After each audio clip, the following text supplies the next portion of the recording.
the Hollow House. All right, listen up. This isn't just some story. It's something that actually happened. Or at least, that's what they say. And if you don't believe me, well, just wait until you hear the end. It was supposed to be a simple hike, a weekend getaway. Mark and Julia, young, in love, eager for adventure. They picked a trail deep in Blackwood Forest, one that wasn't exactly on the tourist maps. Mark had read about it online. Some obscure mention in an old forum said it led to an incredible view. Julia wasn't convinced. She checked the time, glanced at the sky. The sun was dipping fast. "Mark," she said, "maybe we should stick to the main trail. It's getting late." But Mark, he was always chasing the unknown. "Come on," he said, grinning. "What's life without a little mystery?" They veered off the path, pushing through the underbrush, their boots crunching against the earth. The deeper they went, the quieter the forest became. No birds, no wind, just stillness. Julia slowed. "Do you hear that?" Mark stopped, listened. Nothing. Then, a whisper, faint, almost like the trees themselves were speaking. A shiver ran down Julia's spine. "Let's go back." Mark hesitated. It's probably just the wind. But then, the last sliver of daylight disappeared. And that's when they saw it, a clearing, and in the middle of it, a house, not a cabin, not a ruin, a house, old, sagging. Its wood blackened with age, windows broken, the front door slightly ajar, swaying with the wind that shouldn't have been there. Julia took a step back. "Nope." Zrania Mark, of course, was already stepping forward. "How is this even here?" The door creaked, as if inviting them in. And that smell, rot, decay, something sweet and foul. Mark turned to Julia. "We should just take a quick look." She shook her head. "Number, no way." But the door was already open wider, as if the house was waiting. And against every screaming instinct, Julia followed Mark inside. The air was thick, dust swirling in the dim light. Furniture lay scattered, overturned, broken. The walls, scratched. Deep, jagged marks covered them, but not claw marks. No, these were smaller, erratic, like something tiny had skittered across every surface. Mark ran his fingers over them. "Looks like rats or something." Julia's stomach turned. "Let's go." Then thump. Upstairs. They both froze. Mark turned toward the staircase. "Did you hear that?" Julia grabbed his arm. "We're leaving. Now." Thump. Closer this time. And then a whisper, a high clicking sound, almost like chittering. Mark exhaled. It's probably just the wind in the rafters. But he didn't look convinced. A scuttling sound came from the shadows. Tiny feet, not just one. Hundreds! Julia gasped. "Mark, go!" They turned for the door, but something brushed past Julia's ankle. She screamed, kicking instinctively, but there was nothing there. Then she saw them. Spiders. Hundreds of them. Pouring from the walls, from the cracks in the floorboards, scattering across the ceiling, twitching in an endless, writhing mass. Mark cursed and yanked her arm. "Run!" They bolted from the room, crashing into the hallway. The walls pulsed, moths fluttering in thick, suffocating clouds, their wings whispering against their skin. Julia batted at her face, choking on dust and the overwhelming stench of decay. Something small and furry darted across their feet. Rats, their bodies swollen and moving unnaturally, their eyes black and glistening. Julia's heart pounded. "It's just animals. Just animals." Mark's breathing was ragged. "Then why does it feel like they're leading us somewhere?" The whisper came again. No words, just clicking, chittering, a collective hum of tiny bodies moving in unison. They reached the front door. It slammed shut. Julia screamed, yanking at the handle. It wouldn't budge. Mark turned, his eyes wide with horror. The walls! They weren't walls anymore. They were moving. Spiders, moths, rats, centipedes, crawling, shifting, writhing. The house wasn't abandoned. It was alive. A gust of wind blasted through the house, carrying the scent of rot. Julia gagged, gripping Mark's arm. We have to get out. Then, suddenly, silence. Everything stopped. The insects vanished, scurrying into the darkness. The door creaked open just slightly. Julia didn't think. She grabbed Mark and ran. They stumbled into the woods, gasping for breath. The night air was cold, sharp against their skin. They didn't stop running until they reached their car. They slammed the doors, locking them, panting, trembling. Mark turned to Julia, his face pale. That wasn't real, right? Julia swallowed hard. I don't know. They sat in silence, the forest stretching around them. Then, a single moth fluttered against the windshield, and another, and then a whisper. Some doors, once opened, never really close.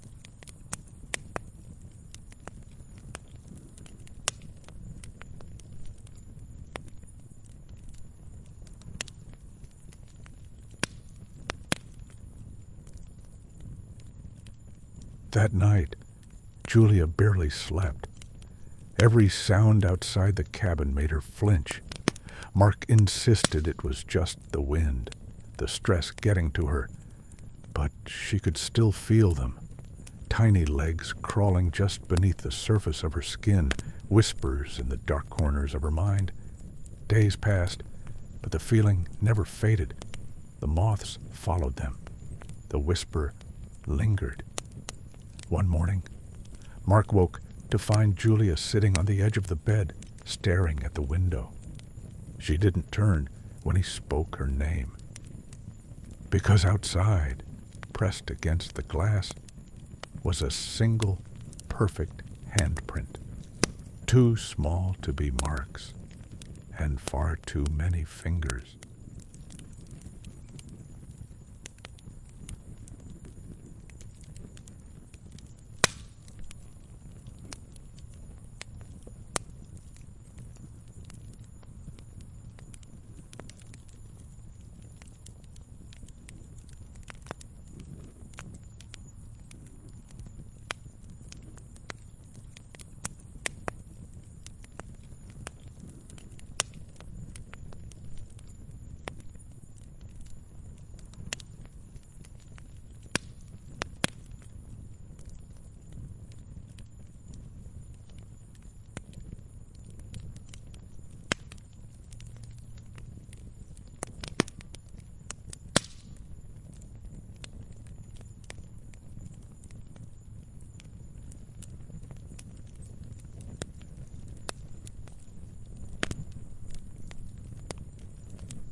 Whispers in the Woods. Mark and Julia had been dating for nearly 2 years, and their favorite pastime was hiking. They loved the quiet serenity of the forest, the whisper of the wind through the trees, and the thrill of discovering new paths. That afternoon, they set out on a remote hiking trail deep in the woods, eager to spend time away from the chaos of their city lives. The day was perfect, blue skies stretching overhead, the scent of pine thick in the air. They had planned their route carefully, but as the sun dipped below the horizon, they realized they had miscalculated their timing. The darkness settled quicker than expected, and in their haste to find the way back, they veered off the main trail. Julia squeezed Mark's hand. "We should turn back. This doesn't feel right." Mark tried to reassure her, but even he felt a growing unease. The deepening shadows seemed to shift, and every rustling branch sounded like approaching footsteps. Just when panic threatened to take over, Mark spotted a faint path through the underbrush. "Look," he said, "a trail. Someone must have walked this way before." With no better options, they followed it. The trail twisted and wound through the dense trees before opening into a small clearing. At its center stood an abandoned house, its wooden structure weathered and decayed. The windows were shattered and the front door hung slightly ajar, creaking softly in the evening breeze. Julia hesitated. "Mark, I don't like this. Let's just keep going." "Maybe we can find a map or something inside," Mark suggested, stepping toward the house. Against her better judgment, Julia followed. As they entered, the air inside was thick with dust and something fouler, something rotten. The furniture was overturned, deep claw marks etched into the wooden floor. On the walls, cryptic symbols had been scrawled in what looked like dried blood. Julia's breath hitched. What the hell happened here? Mark ran his fingers over one of the symbols. It felt wrong, oily, as if the house itself rejected their presence. A loud thud from upstairs made them both freeze. "Did you hear that?" Julia whispered. Mark nodded, his face pale. "Someone's here." They stood in silence, listening. A slow, deliberate scraping sound echoed from the upper floor, like nails dragging along wood. Then, a soft, breathy whisper. "You shouldn't have come." Julia grabbed Mark's arm, her nails digging into his skin. "We need to go, now." As they turned for the door, it slammed shut with a deafening bang. Mark yanked on the handle, but it wouldn't budge. A guttural growl rumbled from upstairs, followed by heavy footsteps. The creaking floorboards suggested something far heavier than a human. "Basement," Mark whispered. "There might be another way out." Julia nodded, and they hurried down the narrow staircase. The basement reeked of decay. In the dim light, they saw crude wooden cages, some broken open. Scraps of torn clothing and brittle bones littered the floor. The walls were covered in deep gouges, as if someone, or something, had tried desperately to claw its way out. A low, guttural laugh echoed from the darkness above. Julia's chest tightened in terror. "What is happening?" she sobbed. Then they saw it. A figure loomed in the farthest corner of the basement, its back turned. It was humanoid, but impossibly tall and thin, its limbs too long, its fingers ending in jagged, blackened claws. It stood unnaturally still, except for the faint heaving of its chest. Then, with a grotesque, cracking sound, its head twisted completely around to face them. It had no eyes, only deep, gaping holes that oozed something thick and dark. Its mouth, impossibly wide, curled into a grin of jagged teeth. "You came just in time," it whispered. The light flickered, and the creature moved, too fast, too fluid, like a shadow slithering toward them. Julia screamed as Mark shoved her aside. "Run!" She scrambled up the stairs as Mark grabbed a rusted pipe, swinging it at the creature. But it didn't flinch. It merely grinned wider, tilting its head in amusement. "It won't let us leave!" Julia shrieked, yanking at the door handle. A deafening roar filled the house, and Mark let out a strangled cry. Julia turned just in time to see the creature's claws rip through his chest, his blood splattering the walls. She didn't think. She just ran. Blindly, She threw herself at a boarded-up window, the old wood giving way as she tumbled onto the damp earth outside. The forest was silent, too silent, as if every living thing had fled. Gasping, she turned back toward the house, but it was gone. No structure, no ruins, nothing. Only the dark forest stretching endlessly around her. And then the whisper came again, right behind her ear. You brought it with you. Double asterisk. You brought it with you. Julia collapsed to her knees, struggling to catch her breath. Her mind refused to process what had just happened. The house was gone. Mark was gone. She felt something wet on her face and wiped at it absent-mindedly. Blood. Mark's blood. She forced herself to move, staggering away from where the house had once stood. The forest felt denser now, the trees looming impossibly tall, their branches clawing at the sky like skeletal fingers. Every step she took, the whisper followed her. You brought it with you. A rustling sound came from behind her. She spun around, expecting to see the creature, but there was nothing, just trees and darkness. Yet she knew she wasn't alone. Something watched her. Something waited. She ran. The forest blurred around her as she crashed through the underbrush, her lungs burning with exertion. The whispers grew louder, overlapping, a chorus of voices hissing her name. Julia, Julia, Julia. Then, ahead, she saw lights, a road, civilization. With a sob of relief, she stumbled forward, bursting onto the pavement. Headlights blinded her, and she barely registered the screeching brakes before a car skidded to a stop inches from her. A man jumped out. Jesus Christ, are you okay? She tried to speak, but could only shake her head. The man helped her into the car, his wife in the passenger seat staring at her with wide, concerned eyes. We'll get you to a hospital, the man said. You're safe now. But Julia knew better. She could still hear it, a whisper from the back seat. You brought it with you.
whispers of the hollow circle. All right, gather round. This isn't just some story to pass the time. This happened. Or at least, that's what they say. And if you don't believe me, well, just wait until you hear the end. It was supposed to be a simple hike. 3 girls, best friends since childhood, setting off into the wilderness for one last adventure before life scattered them in different directions. Claire, the brave one, led the way. Sophie, the quiet thinker, walked in the middle, and Maddie, the one who never stopped talking, brought up the rear, chattering away to keep their nerves at bay. They picked a trail deep in the hills, a place none of them had been before, but had read about online. Said to be quiet, scenic, perfect for a long weekend away from the noise of their lives. But trails like that, they have a way of leading somewhere you'd never meant to go. It started when the sun dipped low behind the trees. The shadows stretched longer, the air grew still, and the girls realized, somewhere along the way, they had taken a wrong turn. The path was gone. At first, they weren't worried. They had phones, after all, but when Maddie checked hers, she frowned. No signal. Sophie pulled out the map they'd printed, but the forest around them didn't match anything on the page. No landmarks, no streams, just endless trees stretching in every direction. And then Claire, ever the fearless leader, pointed. Look, a clearing up ahead. We can get our bearings there. The 3 of them pushed through the brush, stepping into the open. And that's when they saw it. A circle. Not just a clearing, but a perfect, unnatural ring of bare earth surrounded by towering trees. The ground was dark, almost black, as if it had been scorched long ago, yet there were no signs of fire. In the center, an arrangement of stones, tall, weathered, covered in strange carvings. Not words, symbols, shapes that seemed to shift when you looked at them too long. Maddie laughed nervously. Okay, this is officially creepy. Claire stepped forward. It's probably some old ritual site. People used to worship all kinds of things out here. Sophie swallowed hard. We shouldn't be here. But Claire, always pushing, always fearless, was already moving toward the stones. Maddie hesitated, then followed, because that's what Maddie did, kept up. And Sophie, though every instinct told her to run, didn't want to be left alone. The moment they stepped inside the circle, the air changed. No more birds, no more wind, just silence, thick and heavy, pressing against their skin. Then, the whispering started, faint at first, like wind through the trees, then clearer. Words in no language they knew, voices that didn't belong to any of them. Maddie spun around. Did you hear that? Claire was staring at the stones, her fingers tracing the carvings. It's just the wind. But Sophie was shaking her head. No, it's not. The ground beneath them felt wrong. Not soft earth, not rock, but something that almost pulsed beneath their feet. And the symbols on the stones. They were moving, not shifting, not an illusion. Moving, twisting, reshaping themselves before their eyes. Maddie grabbed Claire's arm. Claire, let's go, now. But Claire wasn't listening. Her breathing had changed, her posture stiff. Don't you hear them? Sophie's stomach dropped. Claire, who are you talking about? And then the sky darkened. Too fast, too sudden. The trees at the edge of the circle seemed to grow taller, the shadows deeper, stretching toward them. Maddie screamed, Claire, we have to go. Claire turned then, slowly, her eyes unfocused. It's okay, she whispered. They've been waiting for us. Sophie grabbed Maddie's hand. Run! They turned, sprinting for the trees. The ground beneath them shuddered like something enormous was waking beneath their feet. And the whispering, louder now, urgent, chanting. Maddie tripped, pulling Sophie down with her. They scrambled, clawing at the dirt, desperate to get away. But Claire was still standing in the circle, smiling. And then she was gone. Just gone. Not taken, not dragged. One moment she was there, the next, nothing. Just empty space where she had been. Maddie sobbed. We have to help her. But Sophie, shaking, whispered, she's already gone. The circle loomed behind them, the symbols on the stone still shifting, whispering, waiting. They ran, blindly, through the dark, through the endless trees. The whispers never faded, even when they reached the road, even when they found help, even now, when they tell the story. Because Claire was right about one thing. Something had been waiting for them, and something had stayed with them. For weeks afterward, Maddie and Sophie felt watched. At night, whispers curled through their dreams. The air around them always seemed too still. And then, Maddie, she started drawing. Over and over she sketched the stones, the symbols, the hollow circle where Claire had stood.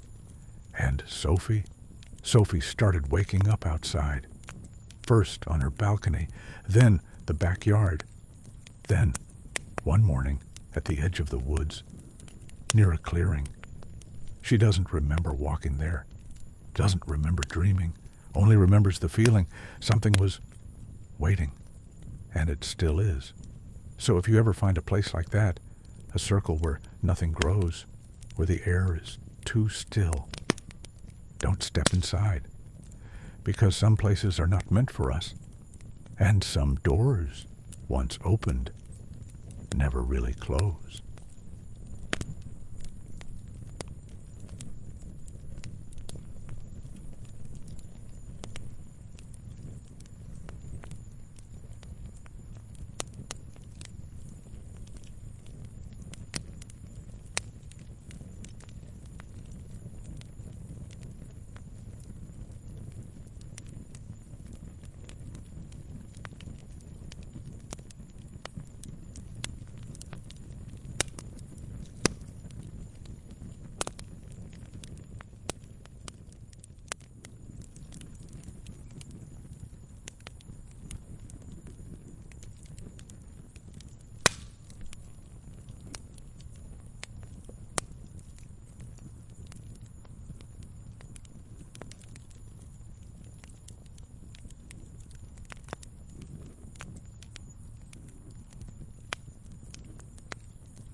the forgotten graves. All right, listen up. This isn't just some story to give you chills by the fire. This happened. Or at least, that's what they say.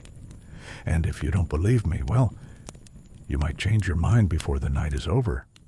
3 boys, high school seniors, best friends since they were kids. Alex, the loud one, always cracking jokes. Jordan, the planner, the one who actually brought food and a map. And then there was Ben, quiet but clever, always the first to sense when something wasn't right. They decided to go camping one weekend.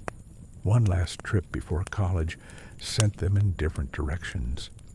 Picked a remote site in the woods, far enough away from town that they wouldn't hear the sounds of cars or city lights. Just the trees, the fire, and the open sky. But places like that, they have a way of making you feel like you're not alone. The first night was perfect. They built a fire, roasted marshmallows, told stupid stories. But sometime around midnight, the wind picked up. The trees swayed, their branches whispering secrets they couldn't quite hear. Jordan checked his watch. We should turn in. Big hike tomorrow. Alex groaned. Yeah, killjoy. They settled into their tent, zipped up tight, and let the fire burn low. But sometime in the middle of the night, Ben woke up. Something was moving outside. Not the wind, not an animal. Footsteps, software slow, circling their tent. He held his breath, straining to hear. The footsteps stopped. A long pause. Then a faint scraping sound, like nails dragging over fabric. Ben sat up, heart hammering. Guys, he whispered. Wake up. Jordan stirred. What? But Alex was already awake, sitting up, staring at the tent wall like he could see through it. Did you hear it? Ben asked. Alex nodded. Something's out there. A long silence. Then the tent shook. Something pushed against it from the outside. Not an animal. A hand. Jordan scrambled for the flashlight, unzipped the tent just enough to shine it outside. Nothing. Just trees. Just the wind. But the ground around their tent, it was disturbed, like something had been pacing, watching. Jordan exhaled. Let's just go back to sleep. None of them slept. Morning came slow, and none of them spoke about what happened. Maybe they were imagining things. Maybe it was just the wind. They packed up their gear and decided to hike deeper into the woods. That's when they found it. A clearing, but not just any clearing. A graveyard. Old, forgotten, overgrown. Moss-covered tombstones leaned at odd angles. Some were cracked, broken. Others had no names, just dates too old to be real. Dude, Alex muttered, this isn't on the map. Jordan shook his head. I don't like this. Let's turn back. But Ben was staring at the largest headstone, its words barely legible beneath the moss. He reached out, brushed some dirt away. The wind stopped. Everything went still. No birds, no rustling leaves. Just silence, thick and heavy, pressing against their ears. Then, the first whisper, low, unintelligible, rising from the ground itself. Alex took a step back. Nope. No. We're leaving. But Jordan wasn't moving. He was staring at something. A grave. One that had been dug up recently. The dirt was loose, dark, and at the bottom, something moved. Ben grabbed Jordan's arm. Go, now. The whispering grew louder. More voices, more words. The trees seemed closer than before, their twisted branches reaching down like skeletal fingers. Alex turned, bolting for the woods. Run! They ran, hard, fast. But the whispers followed.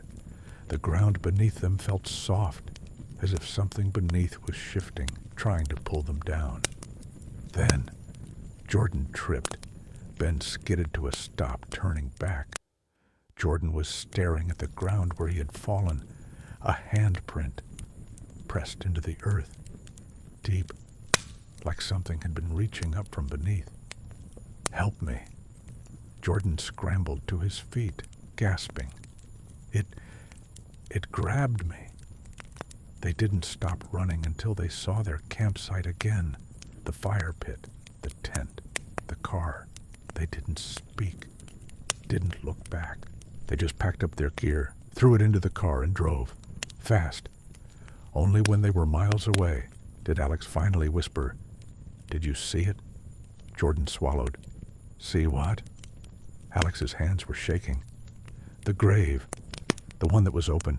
It had a name." Ben turned. "Whose?" Alex hesitated, his face pale. "Mine." Silence. Then Jordan whispered, "Check your back." Alex frowned. "What?" Jordan pointed. "Your shirt. It's dirty." Alex reached back. His fingers brushed over his shoulder where something felt dry, like dirt. No one spoke. No one moved. Then, from the back seat of the car, a whisper. "You shouldn't have left."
the lost path. The woods were ancient, stretching endlessly in every direction, a maze of towering trees that stood as silent witnesses to time. They had existed long before people ever walked among them, their roots entwined with the bones of forgotten things. The deeper one ventured, the more the trees seemed to press in, whispering in the wind, shifting when no one was looking. It was in these woods that Emily, 16 years old and full of stubborn confidence, lost her way. The hike had been meant as a family bonding trip, one last adventure before a summer faded into memory. The air had been crisp, scented with damp earth and pine, the sky a perfect, endless blue. The trail had been easy to follow at first, a winding path of packed dirt marked by small wooden signs. But somewhere along the way, Emily had paused, just a moment, just to tie her boot. When she looked up, her family was gone. She wasn't worried at first. She called out, expecting her brother's laughter, her father's familiar voice calling back. But there was only silence, the kind of silence that felt unnatural, heavy. The birds had stopped singing. The wind no longer rustled the leaves. Emily turned in slow circles. The path that had been so clear moments before was nowhere to be seen. Her stomach clenched. This was ridiculous. She had only stopped for a second. Where had they gone? She walked, calling louder now, her voice breaking the eerie stillness. The trees seemed taller than before, their gnarled trunks twisting unnaturally toward the sky. The air grew thick, clinging to her skin like damp cloth. She tried retracing her steps, but every direction looked the same, an endless expanse of deep, dark forest. And then, a whisper, soft, faint. Not words, not quite. A hushed sound curling through the branches like smoke. Emily's breath hitched. The voice was neither kind nor unkind. It simply was. She turned sharply, expecting to see someone behind her, but the forest remained empty. The trees did not shift. The shadows did not move. Yet something was there, watching, waiting. Then, from the corner of her vision, a shape. It stood between the trees, barely more than a shadow itself, tall and thin, its presence blending into the world as though it belonged more to the woods than to anything else. It was neither man nor beast, its form almost fluid, shifting with the light that flickered through the leaves. Its skin, if it had skin, was the color of old bark, its hair like strands of moss, its eyes deep pools of something ancient. "You're lost." The voice did not echo, but it filled the air, wrapped around her like the roots of the forest. Emily stiffened.